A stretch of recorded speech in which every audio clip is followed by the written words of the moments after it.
chance de hablar bastante, casi un poquito más de hora 20, sobre algunos matices y algunas informaciones y mitos y no mitos y verdades que pueden girar en torno a la Junta Directiva de la Caja Costarricense de Seguro Social. Pero quiero arrancar por el tema del aumento en el aporte obrero del sistema de invalidez, vejez y muerte.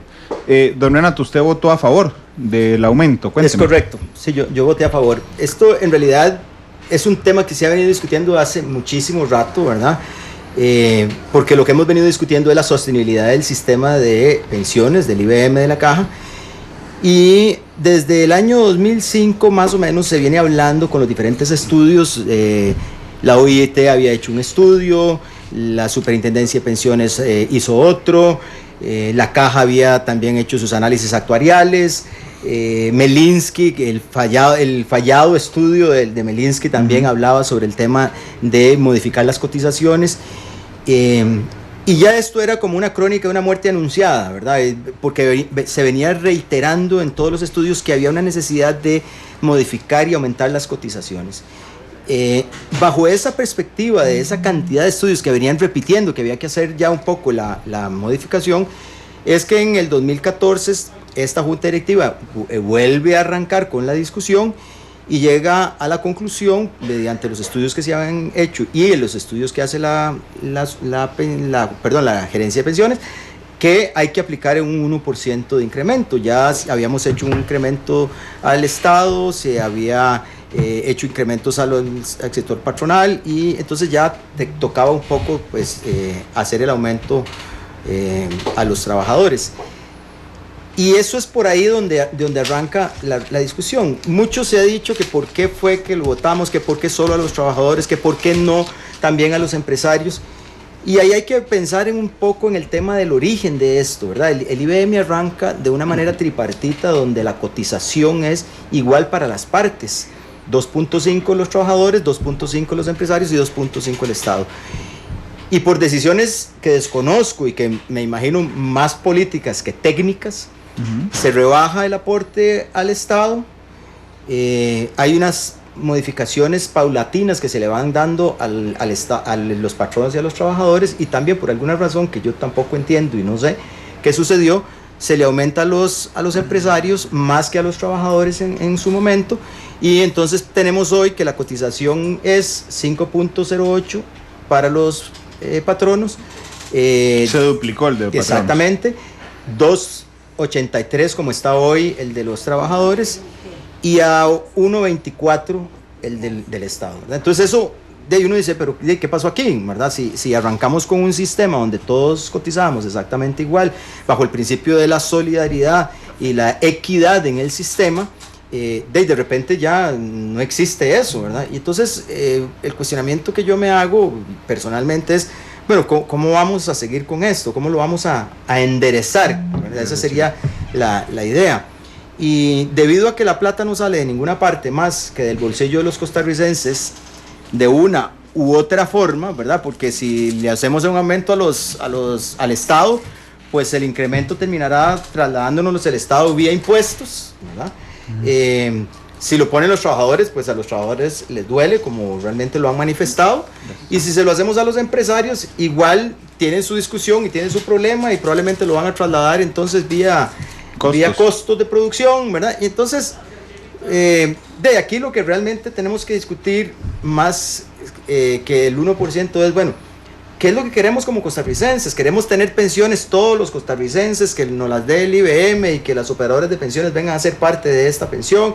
Pero, ¿qué queremos? Porque creo que estamos entrando en una discusión un poco bizantina, ¿verdad? De si es más o es menos, quién lo pone y quién no, pero no estamos haciendo la discusión de fondo, ¿verdad?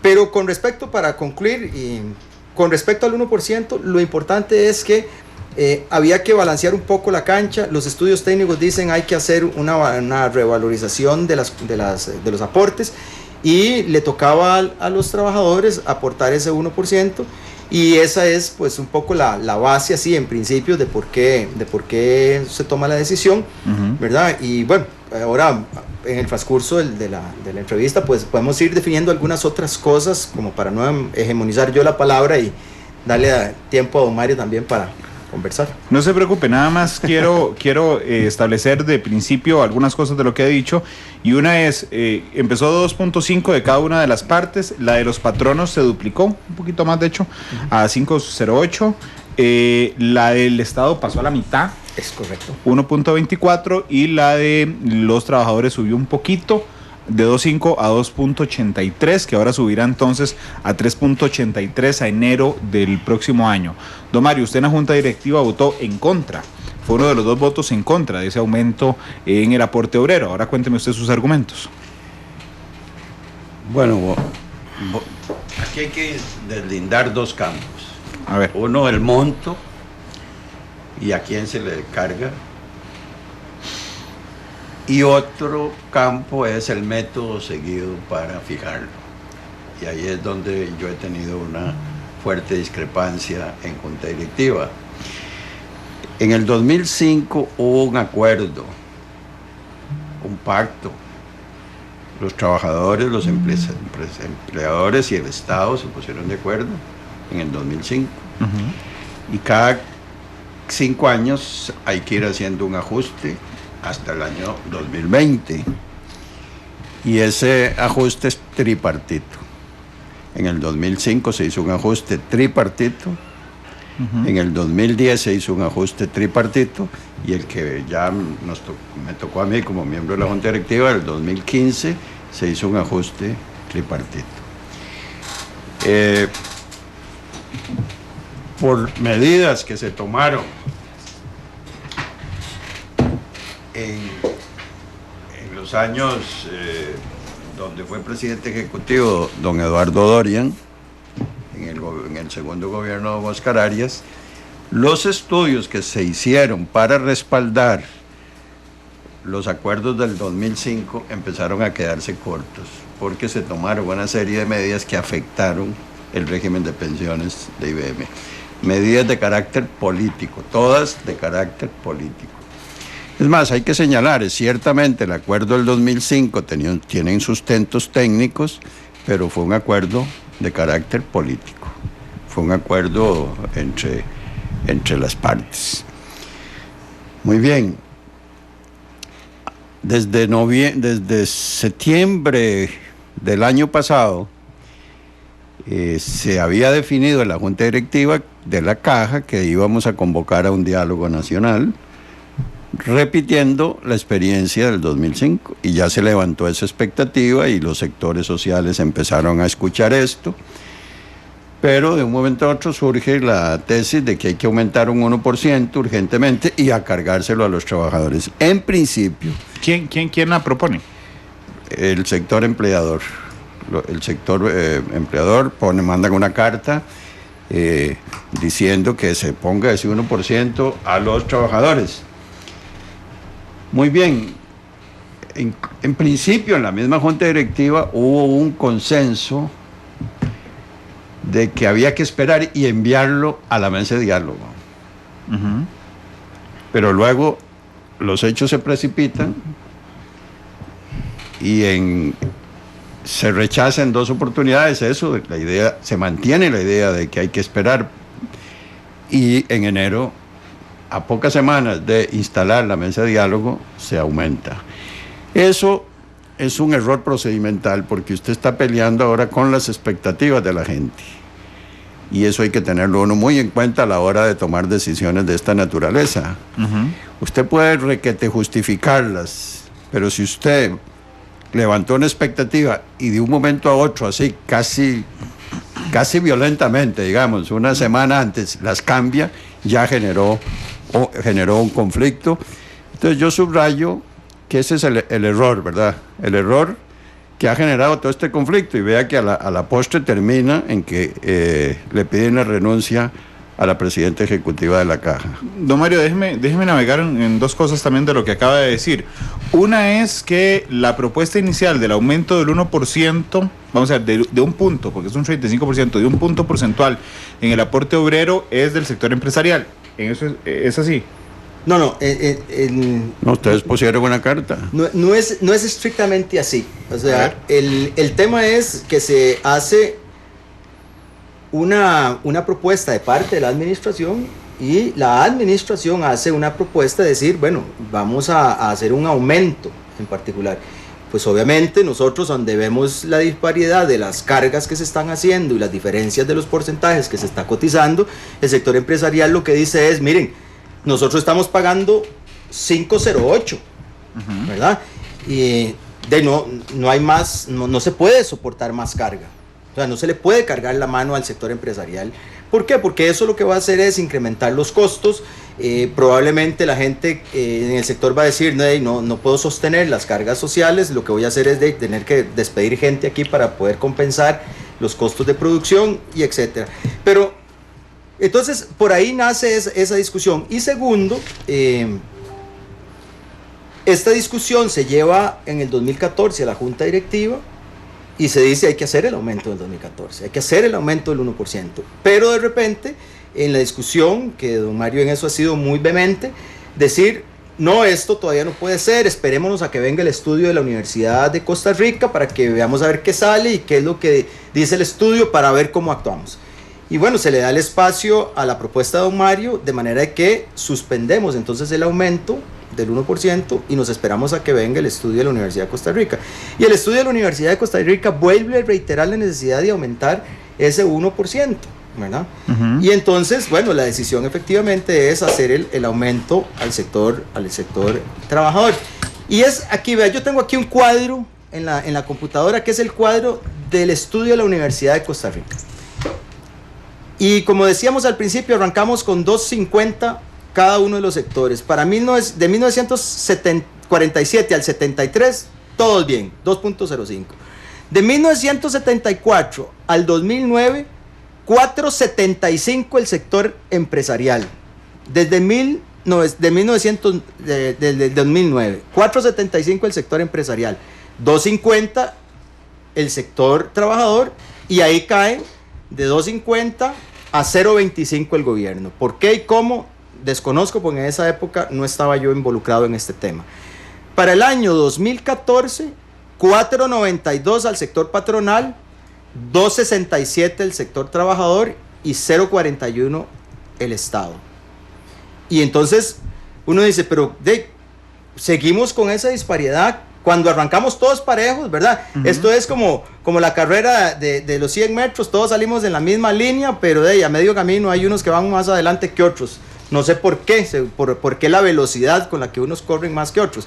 Y para el 2016 tenemos 5.08, 2.84 para el sector trabajador y 0.58 para el Estado. Y bueno, y después caemos en el 2016, 5.08, 2.84 y 1.24 el Estado. Bueno, entonces, ¿cuál es la lógica que uno ve en esta situación cuando se supone que es que nosotros todos tenemos que cotizar al régimen de manera tripartita y ojalá de la misma forma, ¿verdad? Porque los empresarios pudieron haber dicho, o pudimos haber dicho ahora, bueno, no, está bien, no le aumentemos al sector laboral el 1%, pero entonces rebajémosle al sector patronal el 1%, digo, para buscar ese equilibrio, ¿verdad? Porque este régimen se supone que es un régimen solidario, tripartito, que va en función de conseguir la pensión a todos los costarricenses y a cada uno de nosotros que estamos dentro de la institución y que vamos a recibir eventualmente una pensión, ¿verdad? Entonces, el procedimiento tiene esta lógica y lo que se ha venido construyendo en Junta Directiva, pues definitivamente es así.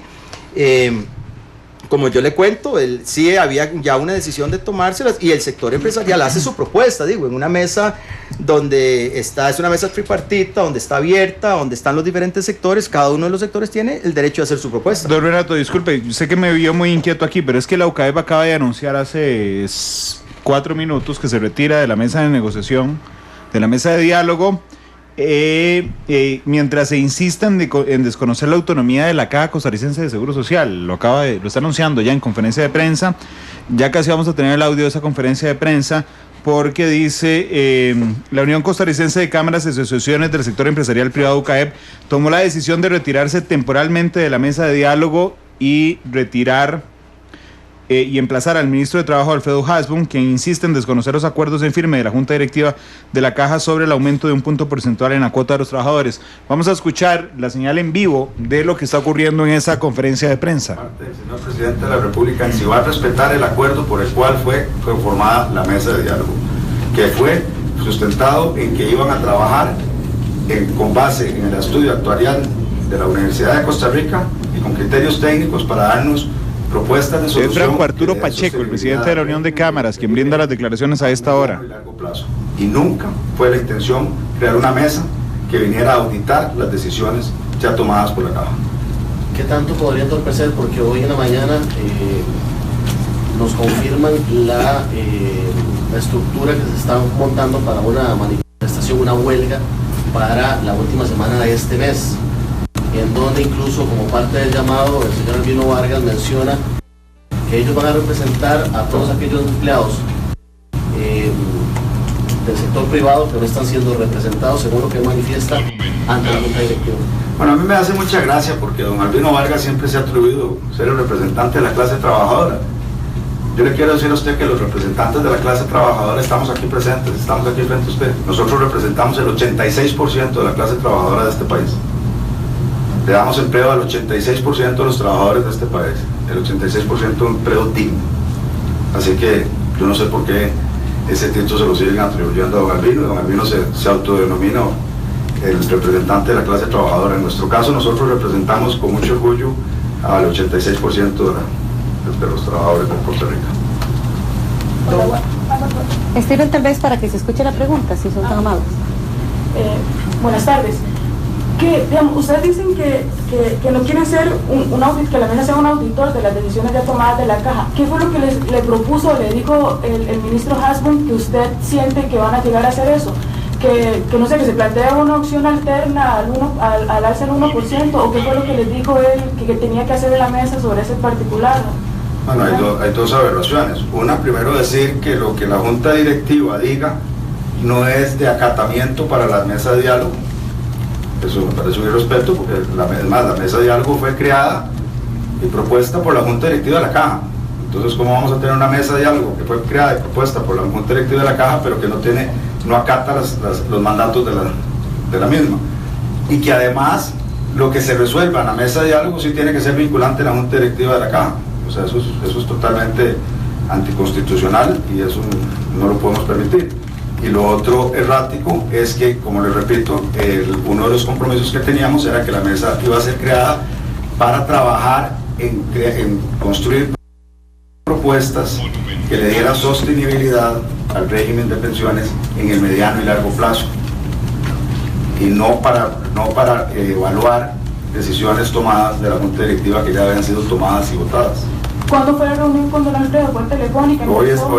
Esto último que le estoy mencionando fue una conversación esta mañana. ¿Telefónica o en persona? Telefónica. Entre usted y él, básicamente.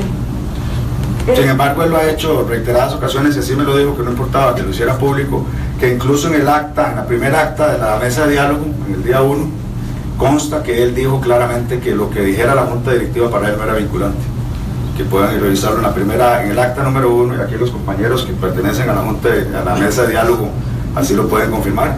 El señor ministro, en la primera reunión de la mesa de diálogo, entró diciendo que lo que dijera la Junta Directiva de la Caja para él no era vinculante. ¿Con base en qué argumento legal dice eso? Pregúnteselo a él, porque casualmente por eso es que nosotros nos estamos saliendo, porque nosotros de ese juego no vamos a participar. Esto es un golpe técnico de Estado a una Junta Directiva creada a una institución.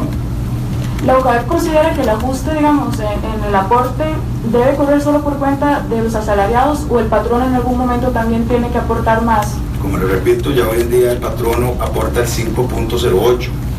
Los trabajadores estaban aportando solo el 2.34. Entonces, de manera, en esta ocasión, pues correspondía a los trabajadores este incremento. O sea, no, solo que sean los asalariados, básicamente. Le repito, nosotros ya desde que se creó el fondo... Bien, esa es la conferencia de prensa en vivo que está haciendo la Unión de Cámaras Empresariales del sector privado para comentar entonces que se salen de la mesa de diálogo sobre pensiones. Don Franco Arturo Pacheco lo escuchábamos muy claro en el sentido de que le reclama al ministro de Trabajo que el ministro de Trabajo está partiendo de que no es vinculante para la mesa de diálogo la decisión por mayoría que tomó la Junta Directiva de la Caja Costarricense de Seguro Social y que tiene que ver con el aumento de 35%, un punto porcentual en el aporte obrero para los trabajadores. Esto me permite además irme a otra parte de la entrevista brevemente. Don Renato, usted cuando va a votar a la Junta Directiva de la Caja, ¿usted consulta con el sector que representa? Nosotros en realidad hemos venido trabajando muy articulados desde mucho tiempo atrás, ¿verdad? No solo sobre este tema en particular, sino que tenemos reuniones periódicas. Nosotros tenemos en la Unión de Cámaras una comisión de caja que está dirigida por don Miguel Schifter, donde vemos los temas de interés de la institución y de interés de los asociados de UCAEP, ¿verdad? Hay asociados que tienen relaciones comerciales con la institución, claro. Y entonces nosotros lo que hacemos es coordinar con ellos sus preocupaciones, sus inquietudes y las analizamos para ver cuáles son los alcances que tienen. Pero cuando usted vota ahí, digamos, no vota por lo que se le ocurra a Renato Alvarado, vota por quienes son sus representados. Nosotros tenemos la libertad de votar sobre lo que realmente estamos analizando, ¿verdad? No es que somos robots que nos mandan un mandato y nos dicen solo por esta línea, no, en realidad nosotros muchas veces nos hemos apartado. Y le voy a decir algo interesante, cuando tomamos la decisión del 1%, a mí la Cámara de Comercio, ¿verdad? Doña Yolanda, que es la presidenta actual, me llamó a la Junta Directiva de la Cámara de Comercio a reclamarnos el aumento del 1%, ¿verdad? Y dimos una explicación técnica, nos paramos varias veces en esa Junta Directiva a explicar las razones, tuvimos que explicar las razones que habíamos tenido para tomar la decisión. Entonces, a pesar de que trabajamos coordinadamente, también hay algunas discrepancias en términos de criterios y de algunas de las cosas que hacemos adentro, si a usted lo quisieran quitar en algún momento en que los patronos no estén de acuerdo con usted, ¿quién lo quita? Bueno, en realidad ese proceso es bastante engorroso, pero si la Cámara solicitara que por desavenencias conmigo, que por favor el Consejo de Gobierno tome la consideración de retirarme, eso se puede hacer y ya lo hemos hecho anteriormente con algunos otros miembros. Lo que pasa es que si hay una dificultad, si el miembro no se quiere retirar, pues difícilmente, si el Gobierno no lo saca, pues no se puede. Claro, tendrían que pedirle usted la renuncia y presentar usted la renuncia. Exacto. Don Mario, cuando usted vota en la Junta Directiva de la Caja, ¿a quién le pregunta no órdenes, sino, la representación de su sector? Bueno, hay un grupo que está conformado por Busco y la Confederación Rerum Novarum, y tenemos una mesa técnica también, que nos reunimos una vez por semana, y ahí discutimos los temas de la Caja, y yo procuro llevar las posiciones del movimiento sindical a la Junta Directiva. Si el movimiento sindical no se siente representado por usted o por algún miembro de la Junta Directiva, ¿qué pasa? ¿Quién no quita? Bueno, me pedirían la renuncia, y obviamente si la mayoría de las organizaciones sindicales me piden la renuncia, pues yo tendría que renunciar por una cuestión ya de responsabilidad personal. Claro. Y el movimiento tendría que proceder a elegir a otro representante. Claro, porque aquí lo que está claro es que ustedes son representantes de los sectores, no son individuos, en el amplio sentido de la palabra, sentados en la Junta Directiva. Yo quisiera en ese, precisamente al utilizar usted ese término, desarrollar otra cuestión que yo he estado desarrollando en la Junta Directiva. Y es que precisamente, y creo que aquí en este programa yo lo mencioné la primera vez que vine, hay una importantísima reforma de la Constitución Política de nuestro país, la última reforma del 2002 del artículo 9 constitucional. Ese artículo decía que el gobierno de la República es representativo, es decir, nombramos los representantes, usted vota por su alcalde, por su regidor, por su diputado, por el presidente de la República, y eso era el gobierno. Ahora le agregaron, el gobierno de la República es participativo, representativo. Entonces ese ya introdujo una categoría que obviamente es un reto para el desarrollo democrático del país, pero que es fundamental. Es fundamental, porque ya ahora se trata no de que usted llegue y deposite su voto y se olviden de usted, sino que usted deposita su voto y tiene derecho a seguir participando en las discusiones. Es más, un derecho constitucional. Y esta norma constitucional obliga a los partidos políticos, a los sindicatos, obliga al gobierno de la República, obliga a las juntas directivas de las instituciones y obliga a la alta burocracia. Obviamente esto es todo un cambio y difícil, porque la alta burocracia y los directivos de las instituciones están acostumbrados incluso a trabajar en secreto. Yo no sé si don Renato recuerda, pero cuando yo llegué a la junta directiva, un representante empresarial presentó una moción, don Adolfo Gutiérrez, en el sentido de que de la junta directiva solo podía comunicarse con la prensa la presidenta ejecutiva.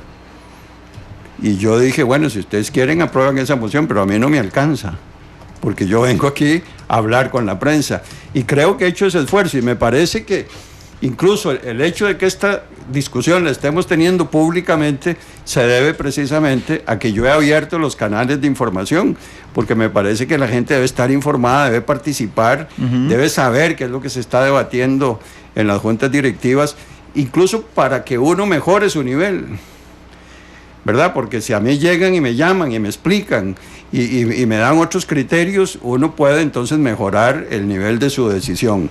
Pero si uno está como un autista ahí, encerrado, sin poderse comunicar con los demás, obviamente las decisiones no serán las mejores. Sé que es un proceso más difícil, por eso insistí y sigo insistiendo en que debe ir estos debates a la mesa de diálogo. Quiero hacer una aclaración porque yo he leído las minutas de la mesa de diálogo. El señor ministro de Trabajo, lo que yo leí, lo que dijo es que la mesa de diálogo no es subordinada de la Junta Directiva de la Caja, y en eso tiene toda la razón. Es decir, la Junta Directiva de la Caja no le puede dar órdenes a una mesa donde están los empleadores, los trabajadores y el Estado, ¿verdad? ¿Cómo le vamos a dar órdenes? No podemos. Otra cosa es que las decisiones en firme que tiene la Junta Directiva, ya esa es otra cosa. Y no creo que el ministro pueda decir que no las va a cumplir, porque eso está ya por porque ahí sí es la autonomía, además de la Junta Directiva. Y aquí le subrayo otra cosa, de por qué razón yo insistí en lo de la mesa de diálogo. Porque cuando en la Junta Directiva de la Caja tomamos un acuerdo, ese acuerdo es casi más importante que una ley que salga de la Asamblea Legislativa. De manera inmediata afecta a toda la población y de manera inmediata afecta, así, de golpe y porrazo a 56,000 trabajadores que tiene la Caja. Entonces, los principios de publicidad que deben aplicarse para la promoción de estas normas son fundamentales. Sin embargo, en la Junta Directiva de la Caja eso no se practica.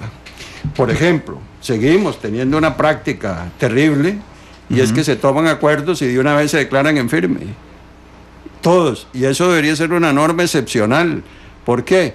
Porque cuando usted toma un acuerdo y a la siguiente semana llega a aprobar el acta, en el interín las personas se enteran, lo llaman, le explican, la gente reacciona y la decisión puede modificarse si es que está mal tomada. Pero si la tomamos encerrados, es más, una junta directiva, y don Renato aquí no me deja mentir, donde los directores no tenemos asesores. Bueno, no tenemos ni una oficina donde reunirnos. Es decir, esa es una junta directiva extrañísima en relación con el resto de las juntas directivas de las instituciones. Y le puedo explicar a los costarricenses que nos están escuchando, cuando usted se sienta en la sesión de junta directiva que empieza a las 9 de la mañana y termina a las 6 de la tarde, tiene 50 o 30 centímetros, 40 centímetros de documentos sobre el escritorio, pero documentos que con una complejidad impresionante, desde la construcción de un hospital o la compra de un tomógrafo de última tecnología, o la compra de medicamentos, o el desarrollo de un programa nuevo para atender determinadas patologías en los hospitales de la Caja. Y todo eso lo tenemos que asumir los directores sin un asesor nuestro. Entonces hay que hacer descansar la confianza de nuestras decisiones en la misma tecnocracia que nos está enviando los documentos. Es decir, ya el criterio viene totalmente parcializado, porque el que recomienda eso, pues no le va a cambiar a usted el criterio. Lo que llegan a la Junta Directiva, y lo sabe don Renato, es a justificar las recomendaciones que están haciendo, y es un poquito difícil sustraerse. Hay otra cosa que quiero aclarar, y el argumento de don Renato me da la razón. Porque don Renato dice que esta es una decisión técnica. Sin embargo, él mismo dice que no entiende cómo en el pasado se modificaron las cuotas de los patronos del Estado y de los trabajadores. ¿Y sabe por qué se hizo, don Renato? Por decisiones de carácter político. ¿Qué negoció el sector empresarial? No sé. Pero vea usted en salud.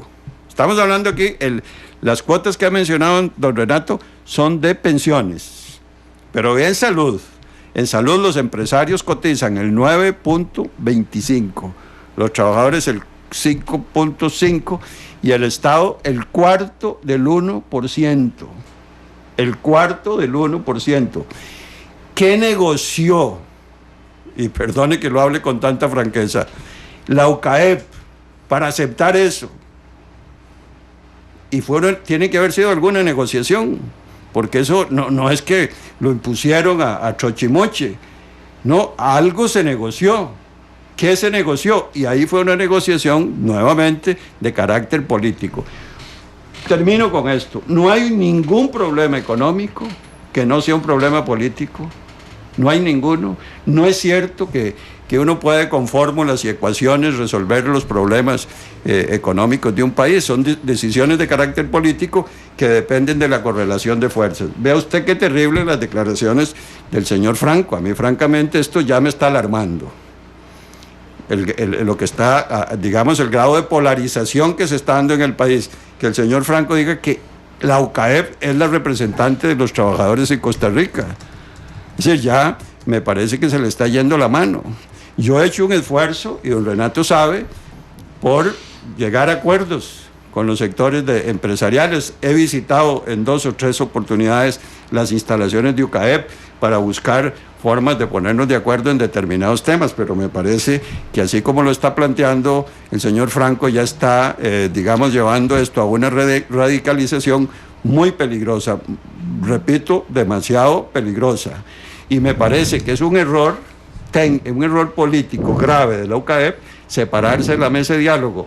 Eso que le digo al señor Franco, se lo dije a don Albino Vargas cuando se negó a participar en la mesa de diálogo. Es un error político, porque Costa Rica necesita un diálogo nacional, serio, político, profundo, para discutir acerca de la seguridad social que necesitamos en Costa Rica. Don Mario, deme un segundo para ir a la pausa comercial y regresa con el uso de la palabra don Renato para que se refiera a lo que acaba de decir don Mario, pero además porque quiero abordar lo que acaba de ocurrir entonces, y además la pregunta de si usted le consultaba a alguien, trae por atrás argumentos del que voy a usar ahorita más adelante. Don Renato, por si quería referirse a lo que dijo Mario de Banda sobre la negociación la posible negociación, le agrego yo, del sector empresarial para lograr para que permitiera aumentar el aporte empresarial al régimen de pensiones y de salud. Yo sobre eso no me puedo referir porque no tengo la más mínima idea si eso sucedió o no. Lo que sí veo en el cuadro del estudio de la Universidad de Costa Rica es esas diferencias, ¿verdad?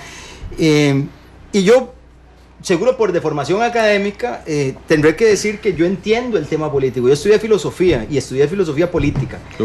Pero yo creo que el país ya tiene que empezar a sentar las bases sobre las decisiones técnicas, no necesariamente políticas, porque este país requiere de transformaciones sustantivas para poder avanzar. Somos el mejor país de toda América Latina y Centroamérica en condiciones de salud, de pensiones, en fin, tenemos unas grandes ventajas económicas, ¿verdad? Pero de repente uno empieza a darse cuenta de que por decisiones políticas que desconozco, como digo, en este momento, han sucedido cosas en el país que lo que hacen es deteriorar las condiciones que hemos tenido hasta la fecha y los beneficios que le podemos dar a la población. Entonces yo creo que esta discusión que estamos dando sobre el 1% y que quién lo paga y quién no lo paga es sana, pero también tiene que haber de un poco de equilibrio, ¿verdad?, en la mesa, porque si no lo que hacemos es entrabar los procesos. Y don Mario, y en eso yo estoy de acuerdo con don Mario, porque lo hemos conversado mucho, a mí no me gusta la polarización en la que está viviendo el país, este mundo maniqueo, ¿verdad?, entre buenos y malos, no lleva a ninguna parte. O sea, tenemos que sentarnos en la mesa de discusión, pero la mesa de discusión tiene que estar ordenada. Por ejemplo, esto, se toma un acuerdo en una mesa tripartita, don Mario vota en contra, maravilloso, pero perdió la votación, ¿verdad? Porque dijimos el 1% no va a la mesa de diálogo, y eso fue el acuerdo que se tomó en junta, ¿ok? Yo puedo estar a favor o en contra, pero si ese es el acuerdo, entonces respetemos el acuerdo, porque si no, entonces no estamos haciendo los esfuerzos que deberíamos de tener para tener orden a hacer las cosas. La posición que ha tenido el ministro, sí, ha sido una posición compleja, la del ministro de Trabajo en la mesa de negociación. Ha estado retando al sector empresarial y retando la mesa. ¿Qué necesidad tiene si en realidad es parte del gobierno y debería de llegar a buscar los consensos, no a disentir y a tensar la mesa? Y eso es lo que lleva realmente a la Unión de Cámaras a salirse de la mesa de negociación. ¿Por qué? Porque realmente el ministro no ha tenido una posición conciliadora como la que debería de tener siendo miembro del gobierno. O sea, ya bastante está tensa la mesa como para que el sector empresarial y el sector laboral entren en discusiones que los pongan de punta, para que además el ministro contribuya a la hoguera y levante chispas y obviamente hace este proceso. Bueno, creo que desafortunadamente eso hace que la Unión de Cámaras se retire, ¿verdad? ¿Usted sabía que se iban a retirar? Yo tenía información de que iba a haber una una conferencia de prensa. Había estado en comunicación de cuál era la discusión que se estaba teniendo. Ha habido una serie de comunicaciones entre el presidente de la Unión de Cámaras y el señor ministro.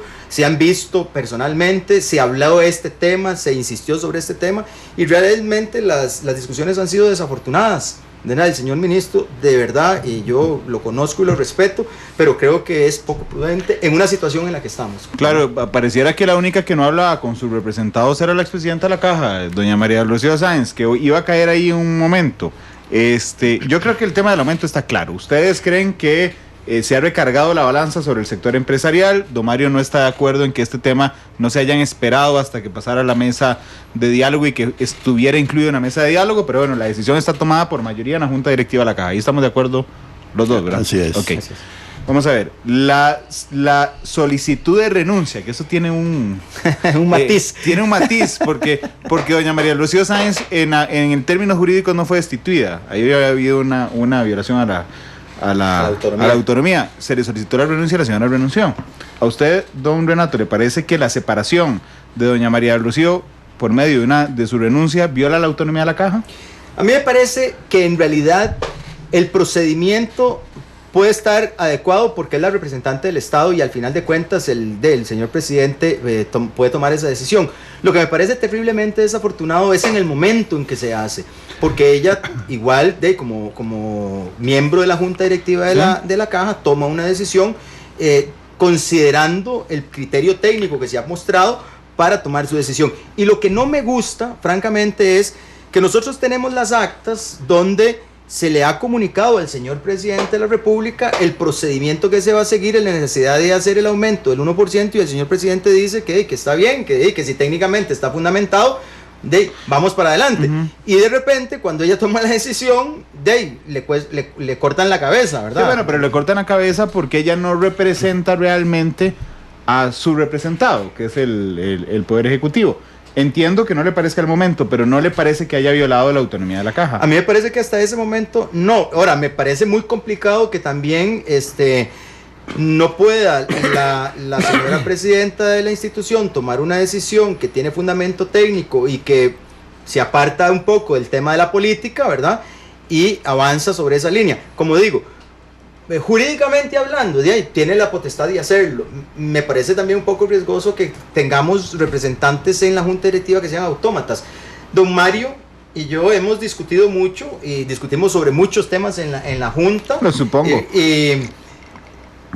Y uno muchas veces también tiene que volverse a su sector y decirle, miren, así como ustedes lo están viendo, no va, no funciona. Tenemos que modificar nuestro pensamiento. Y usted ¿verdad? convence a su sector. Y uno hace un esfuerzo de convencimiento del sector y lo hemos hecho, ¿verdad? Yo insisto que sobre este tema del 1% tuvimos que ir a las cámaras, a las diferentes cámaras, los 3 representantes, y muchas veces nos querían despellejar, pero bueno, había un argumento, nosotros lo expusimos y fuimos haciendo que la gente cambiara la Y posición. lo convencieron. Y hemos ido convenciendo a la Si gente. no los convence, ¿por quién vota? ¿Por lo que usted cree o por lo que cree la Unión de Cámaras? Pues es que esa pregunta para mí es muy complicada porque viera que toda mi vida he votado por lo que creo y Bueno, hago las claro. cosas que creo. No, y no, probablemente me hubiera costado entonces seguramente la cabeza. Pero bueno.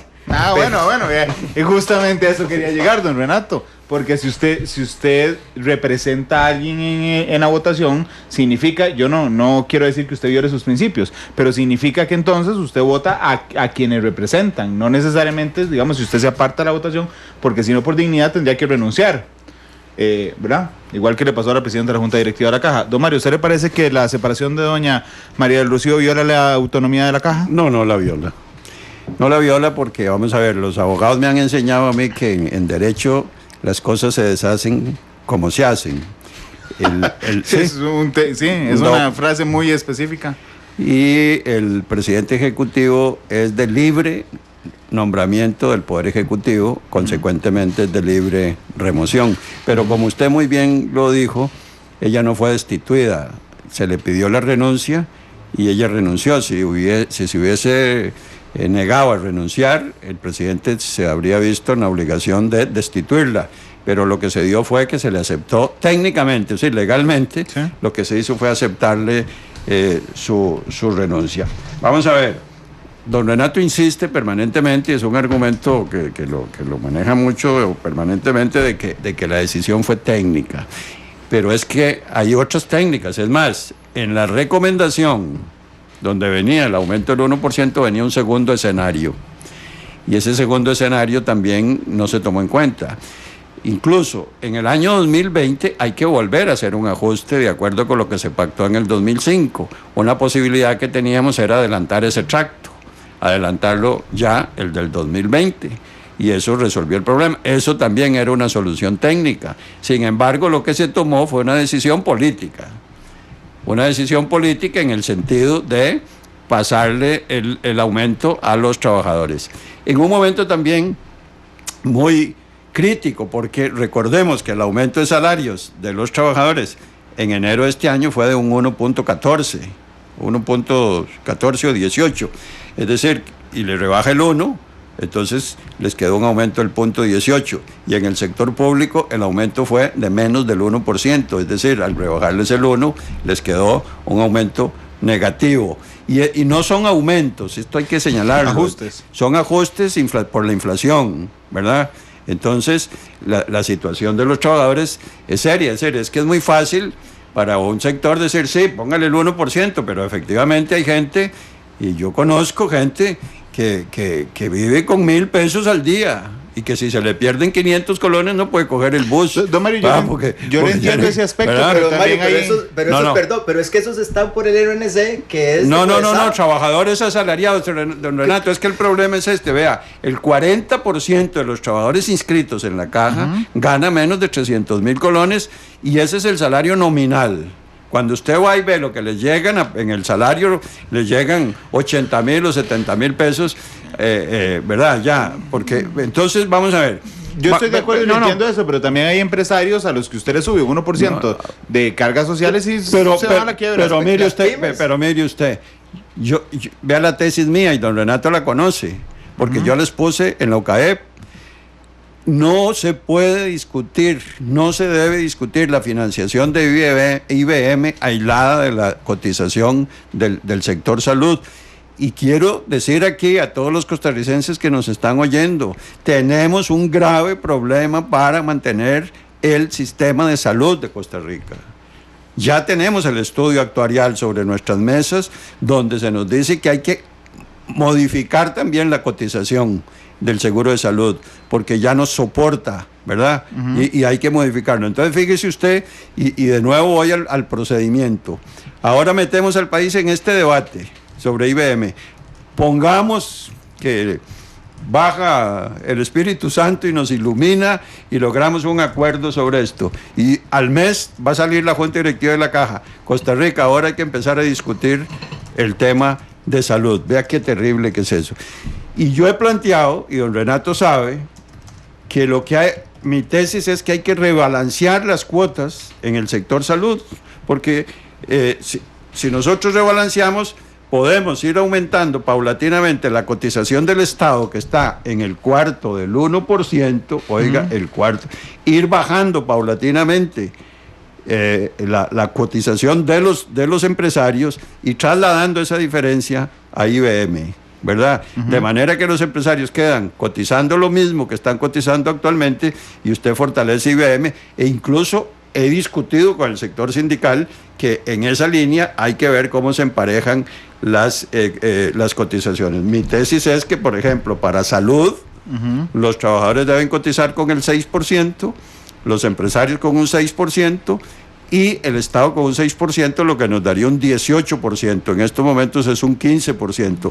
Aumentaríamos... Claro, pero está recargado en este momento, si no me falla la memoria, en los empresarios con 9%. Sí, precisamente... O sea, ¿usted propone bajarle a los empresarios? No, yo digo ir rebalanceando, pero lo que usted le baja al empresario, ¿sí?, lo pasa a IBM.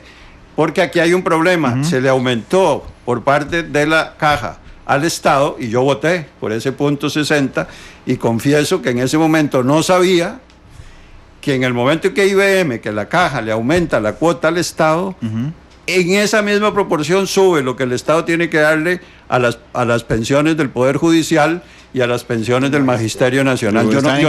Yo no sabía eso, pero si usted le aumenta al Estado en la cuota de salud, no está encadenado. Y entonces puede hacer un traslado de las cuotas patronales al sector IBM. Y vea que esta es otra cosa importante, y esto ha generado, y estoy seguro que compañeros dirigentes sindicales que me oyen estarán un poco angustiados con esta argumentación mía. Estarán angustiados, no, estarán furiosos. Pero fíjese usted que el 50% del empleo en Costa Rica, más de la mitad, lo generan las pequeñas y las medianas empresas, que precisamente no están representadas en UCAEP. Esta es otra cosa que hay que discutir aquí en el país sobre el tema de representación. Eso no es cierto. No está, porque usted me va a decir que los bazares, las bombas, los bares... hay muchos pequeños empresarios. Hay, pero cuando usted ve esa cantidad... Vea, y yo creo que efectivamente hay que tomar en cuenta eso para evitar la evasión, para permitir que... Pero eso nos lleva a otro tema, perdón. Don Mario, pero permítame un segundo, porque es que, bueno, igual seguramente muchas pequeñas empresas no estarán representadas en UCAE, pero los empleados públicos no están representados en ANEP tampoco, por ejemplo. Yo nunca le he entendido la segunda P y privados. Un día esto se lo pregunté a don Albino, no hace meses se lo pregunté a don Albino, y me dijo, es que no se los puedo dar por la seguridad de ellos. Porque le dije, ¿cuántos trabajadores privados tienen ustedes? Bueno, porque esto sí es una desgracia en Costa Rica, que usted no puede hacer sindicatos en empresa privada porque los despiden. Seguramente, pero bueno, no están representados en ANEP. Pero antes de darle la palabra otra vez, don Renato, esa propuesta de don Mario, digamos, de que no le suba a ustedes en ningún lado, simplemente rebalancear las cargas entre lo que aportan a salud y lo que se aporta al IBM, ¿cómo la ven ustedes? Bueno, nosotros estuvimos con don Mario, eso es cierto, y estuvimos sentados con él viendo esas posibilidades, y a don Miguel Schifter y a la comisión que lo vio, ¿sí?, le parece interesante. Pero, a ver, es que esas son las cosas que tienen que ir a la mesa de diálogo. Esas son los temas que tienen que ir a la mesa de diálogo para plantear estas otras cosas. El 1% nos va a dar 5 o 10 años. Y don Mario tiene razón, esta discusión no es una discusión que aquí murió, sino que va a tener que proyectarse en el tiempo para poder avanzar. Ahora, desafortunadamente, pues tenemos el rompimiento de la mesa de diálogo por parte de UCAE por la condición que ya discutimos, pero esa es la necesidad de sentarse a ver las cosas, porque este 1% es nada más para paliar un problema mediático. Ya tenemos que resolverlo en estos días, porque si no vamos a seguir devorándonos la reserva del IBM. Y vea, de 3.81 que teníamos en 1970 de reserva, hoy tenemos 2.44, y todas las recomendaciones técnicas es que tiene que estar en 2.5 billones, por lo menos, para que eso funcione. Entonces, esto nos permite por lo menos ir resolviendo parcialmente el problema para después entrarle de fondo. Los empresarios nunca han dicho, no, es que aquí se acabó los aumentos para todos los sectores, ya no más. Bueno, Las propuestas actuariales es que los ajustes van a tener que darse en las cotizaciones a los diferentes sectores de una u otra forma. Sí, sí. Y uno de los ajustes que se habla también es, bueno, la edad de pensión, que los señores de los sindicatos han dicho que el sector empresarial lo que quiere es llevarlo a los 70 años, y a don Mario le consta que uno de los que dijo que jamás a los 70 años, porque yo soy representante también del sector agropecuario, de que para alguien que está sentado en una silla, los que estamos aquí sentados, a los 70 años podemos seguir conversando, pero un obrero de construcción o un obrero del campo, si lo llevamos a los 70 años, lo enterramos, ¿verdad? Eso no es viable, ¿verdad? A pesar de que la propuesta es técnica, pero eso no es viable. ¿Por qué? Porque hay una realidad material. Entonces, todas estas cosas... Y es una decisión política, no deja de serlo. Bueno, más o menos, porque hay un tema físico también, la gente no lo puede hacer, ¿verdad? Entonces, no es tan solo político, sino que es, digamos, tiene que ver con la justicia también. Pero, Renato, vamos a ver, el tema de que la OCAEP se saliera, no es que estaban buscando cualquier cosita para salirse, porque es que yo entiendo que, y lo hablamos fuera de micrófonos, yo entiendo que el Estado, el gobierno, no puede desconocer el acuerdo de junta directiva, no puede incumplirlo. Ahí sí estaría violando la autonomía. ¿Estamos de acuerdo, Mario? Totalmente. Y estamos de acuerdo, don Renato. Ok, punto. Si el ministro insiste, el ministro de Trabajo en este tema, hay otras formas para obligarlo a respetar, que no es romper la mesa de negociación. No sé, podría ir a la sala constitucional con un amparo, por ejemplo, o podría ir al tribunal contencioso administrativo. Pero de ahí, aquí lo que estamos haciendo es lerdeando más y más y más y más la mesa de negociación, igual que como lo amenazaron los sindicatos cuando se les ocurrió a don Albino que no se iba a presentar. O sea, a mí, como digo, yo siento que eso no es una buena manera. Hay razones suficientes para ese disgusto. Se ha estado yendo a la mesa de negociación, a la fecha no hemos podido avanzar porque todo es un tema técnico nada más, que si votan, que quién vota, que si no votan, que quiénes participan, que tenemos que meter a más gente, cuando había, digamos, un marco referencial sobre el cual habíamos votado, igual en la junta directiva, lo habíamos votado de manera no unánime. Don Mario con muchas cosas estuvo puesto, pero es que se pierden las votaciones. Entonces, si perdemos las votaciones porque estamos en un país democrático donde las mayorías toman las decisiones para avanzar, si se pierden las votaciones, pues nos guste o no, por ahí tenemos que caminar, porque es que si no, entonces tenemos que romper el orden constitucional, porque decir, como a mí no me gusta, entonces me echo un rifle al hombro y acabo con el problema, porque democráticamente se toma una decisión y después uno dice, no me gusta, y entonces bombardeo la decisión. Está bien, pero la OCAEP está haciendo eso hoy también. Bueno, lo que pasa es que... No me gustan las palabras del ministro, adiós de la mesa. No, vea, esto tiene antecedentes. Don Mario llega a la junta y dice, queremos 3 representantes para el sector sindical nada más. Se le ceden los 3 representantes al sector sindical, porque don Mario hace toda una explicación. Desde UCAEP y los representantes decimos, don Mario tiene un problema, hay diferentes criterios entre los sindicatos, hay no sé cuántos sindicatos, y le cedemos ese espacio, ¿verdad? Bueno, pero es que entonces uno de los que le cedemos el espacio llega y dice, no, yo no voy, y después bombardea la mesa desde afuera. Bueno, entonces uno dice, bueno, seguimos para adelante, nuestra posición es avanzar, ¿verdad? Damos ese espacio. Se hace la consulta pública sobre el 1%, ¿verdad? Que don Mario no está de acuerdo. Bueno, perfecto. Recibimos las propuestas de los diferentes sectores y de los diferentes sindicatos, y aparece un sindicato de enfermeras que llega y dice, nosotros hacemos una propuesta que estamos de acuerdo con el 1%, pero que vaya en tractos de 0.5 y 0.5. Y entonces el sector empresarial dice, bueno, en aras de avanzar con este tema y de que sigamos nosotros teniendo espacios de diálogo y de discusión, aceptamos fraccionado. Pero aún así el sector sindical sigue diciendo, no estoy de acuerdo. Entonces uno dice, ¿qué estoy haciendo? O sea, nosotros damos el espacio para un espacio más, damos la oportunidad de fraccionarlo y queremos avanzar, pero si la posición es, no, el 1% no va porque no va, y el 30 a finales de este mes hay huelga porque no, presionan a la casa presidencial, provocan que se vaya la presidenta ejecutiva, y el ministro sentado en la mesa sigue presionando con las condiciones. Entonces usted tiene espacios ávidos para poder hacer cosas y poder avanzar. Al final es muy agotador de que cuando usted está cediendo y cediendo y cediendo, entonces los diferentes sectores empresariales empiezan a decir, ¿pero qué están haciendo? Si ceden y ceden y ceden espacios de diálogo, y al final de cuentas no avanzamos, ¿verdad? No, pero es que vamos a ver, es que aquí hay un tema más de fondo, Renato, usted que estudió filosofía política. Costa Rica es uno de los países donde se está demostrando que la distribución de la riqueza está grave, ¿verdad? Se va acumulando la riqueza cada vez en menos sectores. Y esa acumulación de la riqueza también acumula poder.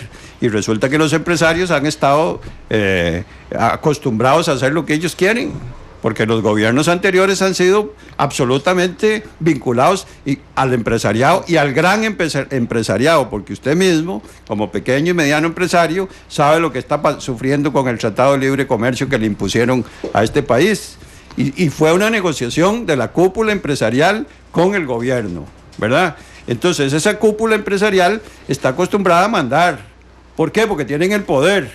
Y entonces, claro, cuando a usted le dicen, vamos a votar, pero ganamos la votación y usted perdió, no, ahí lo que está de por medio es si ese proceso democrático está siendo realmente legitimado con un equilibrio de fuerzas en el proceso de toma de decisiones, un equilibrio de fuerzas que no existe, y usted lo sabe muy bien. En la Junta Directiva de la Caja hay un bloque, y había un bloque donde estaba la presidenta ejecutiva, un representante de las cooperativas y el representante de la UCAEP, y los 3 representantes de UCAEP, en una alianza abierta y clara y permanente, votando de consumo. De manera que entonces, cuando a usted le dicen, bueno, usted perdió esa votación, quédese callado, bueno, es absolutamente legítima esa distribución de fuerzas, corresponde realmente con lo que el país requiere. Ahí es donde está el problema de naturaleza política sobre el que tenemos que pensar mucho, porque podemos seguir por esa vía y sigue un sector imponiendo aquí lo que quiere hacer, bueno, y el país se va a seguir polarizando y vamos a tener enfrentamientos muy serios. Vea esto una cosa, perdón. Sí. Que es que vamos a patear la bola. Este 1% es una patada a la bola. ¿Por qué? Porque don Renato mismo está diciendo, eso nos va a dar un respiro de 4 o 5 años. ¿Qué es lo que hay que hacer? De verdad, empoderar la mesa para que trabaje y resolvamos el problema de fondo y tomemos medidas de fondo para resolver a 15 o 20 años. Porque un fondo de pensiones de esa naturaleza tampoco es cierto que se le puedan hacer ajustes a 100 años. Yo soy muy malicioso, quiero preguntarle algo antes de ir a la pausa.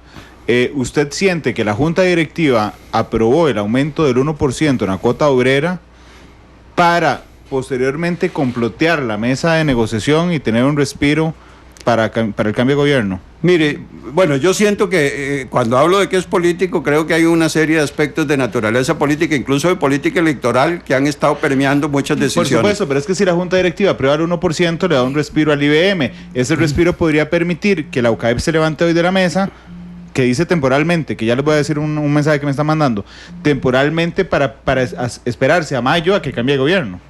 Bueno, eso puede ser, eso está en el juego. Incluso de algunos sectores yo no dudo hasta de crearle un problema político al presente gobierno. Yo no soy del gobierno, yo no represento al gobierno, pero sí me parece que todos esos aspectos tienen que estarse analizando detenidamente. Dice don Renato que nosotros tenemos en actas que el presidente de la República estaba de acuerdo con el 1%.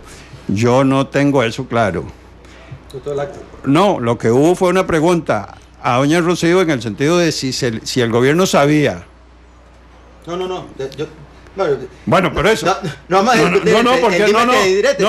tengo el acta donde se le hace donde se le hace la pregunta a doña Rocío, yo no tengo por qué no creerle. Y tengo además. Pero doña Rocío lo que dijo fue: el gobierno estaba enterado.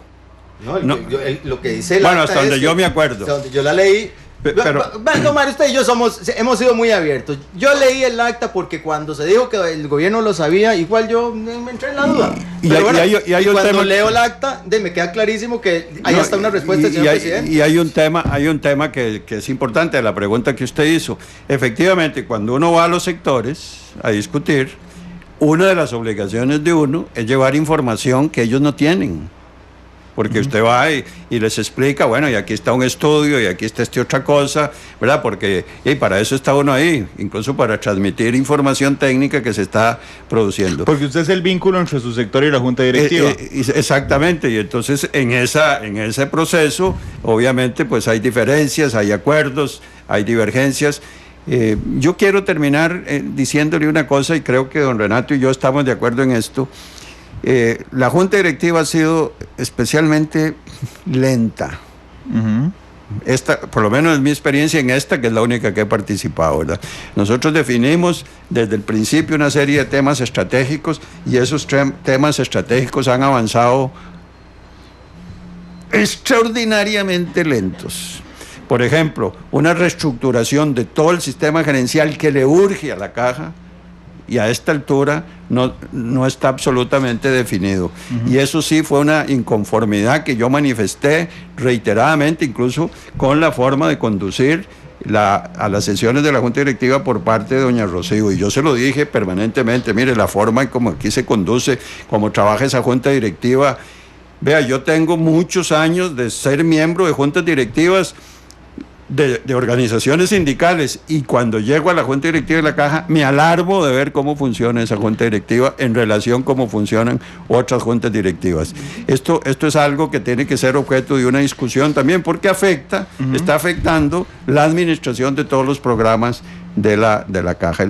La organización, digamos, la toma de decisiones en el nivel estratégico es pésima en la Caja del Seguro Social, pésima, y don Renato y yo hemos coincidido en eso, y creemos que ahí sí deberíamos llegar a un acuerdo para que esto se acelere y que se den los cambios que la institución necesita. Dice Ronald Jiménez, el expresidente de la UCAEP, que me envió varios mensajes de texto, y le pregunté por supuesto si los podía leer al aire. Dice Randall, la UCAEP solamente se retira temporalmente hasta que el gobierno respete la agenda para lo que se creó. Puede ser 1 o 2 semanas, y esto no es cálculo electoral, dice don Ronald Jiménez, que mantiene una gran influencia, por cierto, en la actual Junta Directiva de la Unión de Cámaras. 3:11, señores, vamos a entrar a la negociación más difícil, porque vamos a ir a la pausa y van a tener que escoger la canción con la que vamos a cerrar el programa. Así es que vamos a la pausa comercial. Ponga una que dice que cambia, todo cambia, de Mercedes Sosa. No, van a tener que negociar. Vamos a escuchar el unicornio azul de Sergio Rodríguez. Un momento, 3:11, vamos a la pausa. Negociamos, aquí vamos a negociar cuando ustedes no escuchan, como pasan las juntas directivas del Estado. Un programa que ha estado espectacularmente interesante, pero además que ha tenido un timing también muy bueno, porque justamente cuando empezamos el programa inició la conferencia de prensa de la UCAEP. Ok, María Rocío Sáenz es historia ya. Yo les quiero preguntar, don Renato, ¿qué les parece? Bueno, no, perdón, antes de entrar a la nueva administración de la Caja, ¿usted cree que el otro representante del gobierno que votó en contra del criterio del presidente debería de irse de la Junta Directiva también por no representar a su sector? Yo creo que no, yo creo que el doctor Fallas está nombrado por 8 años, porque así está el reglamento de la institución, y es un representante que viene del gobierno anterior. Y creo que hay un error estratégico de parte de este gobierno, de que nunca siquiera llamaron al doctor Fallas y se sentaron con él a ver cómo pensaba y cómo veía la situación, ¿no? Entonces no es un representante. Y en realidad pues no es un representante del Estado, tiene el título, pero no necesariamente es un representante del Estado. Lo que le iba a preguntar era sobre Llorca. ¿Qué le parece el nuevo presidente de la Caja? Tal vez en temas que tienen que ver con la dinámica de la Junta Directiva. Vea, yo al señor Llorca solo lo he visto una vez en Junta Directiva, y no me llevé muy buena impresión. Eso realmente me pone en una situación compleja, porque la impresión que me llevé del señor Llorca fue muy mala. O sea, realmente llegó con una propuesta a la Junta que a mí me pareció una ocurrencia, y así se lo dije, por eso lo digo aquí, porque se lo dije en Junta, y le dije, perdón, ministro, pero es que eso me parece una ocurrencia, ¿verdad? A don Mario no le parece una ocurrencia, ¿verdad? Pero yo he tenido experiencias en la Junta Directiva anteriormente. Yo estuve en el 2004, cuando vino la crisis de la Caja. A mí me tocó, como representante del sector agrícola, asumir el puesto en ese momento, y he estado ahí estuve del 2004 hasta el 2010. Y bueno, creo que hay algunas cosas que uno puede hacer en la caja y otras cosas que no se pueden hacer. Y comparto con Mario algunas cosas del tema de la lentitud de los procesos, del tema de la administración. Estamos solo se reúne una vez a la semana. Se reúne una vez a la semana. ¿Pero por qué? Porque realmente la gente está ocupada haciendo otras cosas, porque la dieta que se recibe por estar ahí es realmente exigua, ¿verdad? Demasiado pequeña para la magnitud de la responsabilidad que se requiere, pero es que además la gente tiene que comer, porque con la dieta no se puede pagar ni siquiera la gasolina para llegar a la junta. ¿Cuánto? Yo no tengo idea. ¿Cuánto se les paga a ustedes? Son alrededor de 136,000 colones por mes. 136,000. Por 4 sesiones que empiezan a las 9 de la mañana y terminan a las 6 de la tarde. Y yo le voy a contar, cuando yo empecé en el 2004, las sesiones empezaban a las 9 de la mañana y terminaban a las 10 de la noche. Sí. Lo que pasa es que yo en esta segunda vez dije, conmigo después de las 4 de la tarde no cuenten, porque es una locura. O sea, la capacidad intelectual que uno tiene que tener ahí para estar poniendo atención, viendo los temas y todo eso es decreciente completamente. En una sala encerrada con luz artificial. ¿Y por qué usted está ahí? Es una historia un poco larga. Mi papá fue médico de la institución toda su vida, luchó hasta la muerte por la seguridad social. Yo creo en la seguridad social, creo en la caja como columna vertebral de la paz y la democracia de este país. He desarrollado conocimiento, expertise sobre la caja. Puedo articular cosas hoy entre la casa. Pero les pagan muy poquito y realmente se les pegan todas las pulgas. Sí, esa es parte de la responsabilidad que creo como costarricense uno tiene. Y bueno, tal vez es que yo tenga vocación de mártir, pero no, en realidad creo que uno tiene que aportarle al país. Yo soy producto de la sociedad de este país de oportunidades. Creo que hay gente que tiene que tener oportunidades y soy ferviente creyente en la institución y creo que hay que defenderla a lo último.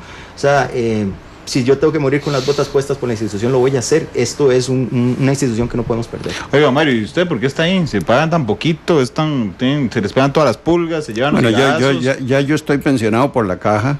Yo soy un pensionado por la caja, pero además mi historia familiar con mis hijas me demostró la importancia que tiene la caja del seguro y el compromiso que los costarricenses debemos asumir para defenderla. Yo no quiero contar toda esa historia, pero es una historia que me tocó mucho, ¿verdad? En lo personal, y conocí a la caja como usuario por 2 hijas mías, y incluso por una nieta, ¿verdad?, que tiene dificultades, y yo creo que lo que la caja le aporta al país es extraordinario. En la caja pasan todos los días, esto lo digo en todos lados, cosas sublimes, todos los días.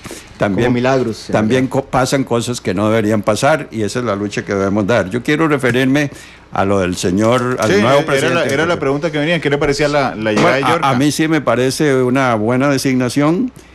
Quiero decir que efectivamente cuando llegó a la Junta Directiva me dio mucha pena, no solo por el fondo de lo que él estaba proponiendo, con lo cual yo estoy de acuerdo, es una cosa que podemos discutir luego, pero la forma en que fue tratado, porque yo sí creo que uno tiene que ser muy prudente, y teníamos en la Junta Directiva a un señor ministro, además el ministro de Salud, que es el que dirige el órgano rector de la salud en Costa Rica, y creo que la forma en que fue tratado no correspondía como debería hacerse. Y por diversos miembros de la Junta Directiva, incluyendo por doña Rocío. Es decir, yo estaba realmente sorprendido. Y esto que, repito, no son mi gobierno ni son mis ministros, pero yo siempre pienso que pues hay que tener uno cierta cortesía y además cierto respeto por los diversos niveles. Por eso también me refería a la mesa de diálogo. Cuando usted tiene en la mesa de diálogo 3 ministros y una persona que es un facilitador, ese facilitador tiene que ubicarse, tiene que saber que tiene al frente 3 ministros y que tiene que saber trabajar con ellos. Oiga, pero yo espero que con el señor Yorka se pueda consensuar una agenda para trabajar y terminar una serie de aspectos que están pendientes, y ojalá que pudiéramos consensuar esa agenda y que la Junta Directiva reorganice su forma de trabajar para que concentremos la energía en impulsar temas medulares que realmente van a producir transformaciones importantes. Entonces, en el nombramiento de Yorka hay una especie, siente usted, de justicia poética, porque llegó lo trataron mal, entiendo. Así, bueno, esa fue mi impresión. No, esa es su impresión, pero usted Yo sentí parece que vergüenza, María Rocío Sáenz yo sentí lo vergüenza trató mal. ajena. Yo sentí vergüenza ajena. Oiga, pero ahora es el presidente. Sí, ahora es el presidente. Yo sentí pena, francamente, no se lo dije a él, ahora lo estoy diciendo en público, ¿verdad? Y me parece que incluso la propuesta de él en el sentido de que las municipalidades se comprometan más en la prestación de servicios de salud es una propuesta que va por buen camino. Un día de esos podemos hablar del fondo de esa propuesta, pero es que me interesa el detalle de eso. ¿A usted quién más le pareció que trató mal al ministro? Bueno, no voy a mencionar personas porque, ¿verdad? ¿Por qué? Pero ¿por qué no me gusta? Pero digamos... Está como el viceministro del... No, pero digamos... Y no dice nada. Es que usted le puede decir, ve, aquí don Renato y yo estamos discutiendo en un tono... Bueno, ¿a usted le parece que don Renato lo trató mal? No, en un tono respetuoso, estamos discutiendo. ¿Sí? Y don Renato sabe que yo soy muy enfático cuando defiendo mis posiciones y él también, pero no trasciende a maltratarnos personalmente, y creo que en la Junta Directiva hago ese esfuerzo, ¿verdad? Por no llevar a la personalización. Pero es que me parece que si usted recibe a un ministro, sí, ¿verdad? Hay que tratarlo con cierta consideración, y que esto no se cumplió. Creo que especialmente dos representantes del sector empresarial, y que no incluyo en ellos a don Renato, y la presidenta ejecutiva fue un poquito despectiva. También hay que entender, ella fue ministra de Salud, y tal vez sentí, no sé, ¿verdad? Pero a mí personalmente, yo salí muy incómodo de esa... Entonces yo no sé qué hacía como presidenta del gobierno ahí en la Junta Directiva. Bueno, fíjese usted que, bueno, ahora puedo decirlo. Ah, no, y antes lo podía decir, solo que no quería, pero puede decirlo ahora. No, también, vea, yo fui invitado... Ajá. por la segunda vicepresidencia de la República, para que yo le prestara ayuda en el tema de la discapacidad, porque la Caja A no responde adecuadamente. Y yo le dije, doña Ana Elena, pero yo, ¿verdad? Porque me sorprendía. Y me dijo que no tenía ningún respaldo de la presidenta ejecutiva, ¿verdad? Que no había forma, y ese es un tema que he estado peleando, porque imagínese usted una negativa a que la Caja certifique la condición de discapacidad de las personas en Costa Rica, aduciendo que no es responsabilidad de la Caja. Entonces usted tiene una persona en Villaneil, en Golfito, en Limón, que tiene que venir no sé a qué oficina en San José para que le certifiquen una condición de discapacidad. Me parece que es absurdo. Es más, es un problema de salud pública. O sea, la vicepresidenta lo llamó a usted porque no tenía el respaldo de la presidenta. De la presidenta ejecutiva, y yo estaba sorprendido, pero ¿verdad? ¿Y por qué? Bueno, tal vez porque usted sabe que mi hija ocupa un cargo importante en las Naciones Unidas en materia de discapacidad, y bueno, ella me llamó, pero yo le propuse a doña Rocío desde que llegué, y no estaba mi hija en el puesto que ahora está, que creáramos una comisión de la Caja, de la Junta Directiva, para analizar el tema de discapacidad, y no fue posible, ¿verdad? Yo no sé por qué razón, ¿verdad? Hombre, deberían sesionar en Junta Directiva en esta mesa. Vean, la canción no duraron ni 14 segundos para ponerse de acuerdo. Podríamos hacer la Junta Directiva aquí, los jueves. De 9 a 6 no, la hacemos de hora y media. Si fueran canciones, sí. Don Mario, gracias por venir. Con mucho gusto, y ojalá que podamos volver a conversar aquí con usted. Estoy seguro que sí. Lo felicito por la forma en que usted conduce el programa. Gracias, don Mario. Don Renato, muchas gracias por estar aquí. No, igual, muchísimas gracias, de verdad que es un placer estar aquí, y yo igual lo escucho mucho en sus programas, me gusta mucho. Gracias, a veces don lo Renato. encuentro un poco agresivo, pero bueno, hoy se portó muy bien usted. ¿Le parece? Es que ya me descargué ayer. Sí, debe ser, porque sí, ayer estuvo pesadito. 3:26, gracias por acompañarnos. Don Renato propuso, don Mario aceptó. Mi unicornio, se llama la canción, es más conocida popularmente como El Unicornio Azul. Silvio Rodríguez. Feliz tarde, hasta luego.